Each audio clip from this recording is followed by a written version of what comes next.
রাঙামাটির সীমান্তবর্তী উপজেলায় চোখ রাঙাচ্ছে ম্যালেরিয়া। জেলার ৮৩% ম্যালেরিয়া রোগী সীমান্তবর্তী ৪ উপজেলায়। তবে অনেক ক্ষেত্রে দুর্গম এলাকায় চিকিৎসা সেবা ব্যাহত হয়। বিস্তারিত জানাতে রাঙামাটি সদর হাসপাতাল থেকে যুক্ত হয়েছে ইমতিয়াজ কামাল ইমন। ইমন, রাঙামাটিতে হাসপাতালগুলোতে আপনি রোগীদের চাপ কেমন দেখতে পাচ্ছেন এবং চিকিৎসকরা কি পরামর্শ দিচ্ছেন রোগীদের?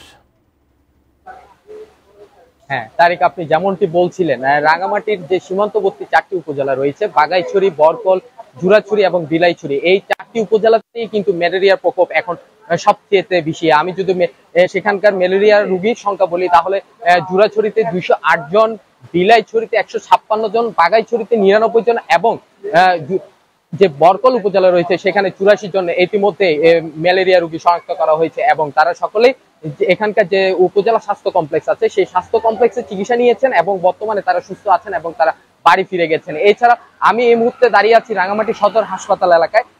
এখানেও কিন্তু আজ রাঙামাটি সদর হাসপাতালে একজন ম্যালেরিয়া রোগী ইতিমধ্যে ভর্তি রয়েছে এবং তিনি এখানে চিকিৎসা নিচ্ছেন। আমি এখানকার যে আবাসিক রয়েছে ডক্টর শকত আকবর, তার সাথে কথা বলেছিলাম। তিনি যেটি জানিয়েছে, এখানে পর্যাপ্ত পরিমাণে যে ম্যালেরিয়া রোগীদের পরীক্ষার জন্য যে কিট রয়েছে সে পর্যাপ্ত পরিমাণে সেই কিটও রয়েছে এবং পাশাপাশি এখানকার ওষুধও পর্যাপ্ত পরিমাণে সরবরাহ রয়েছে।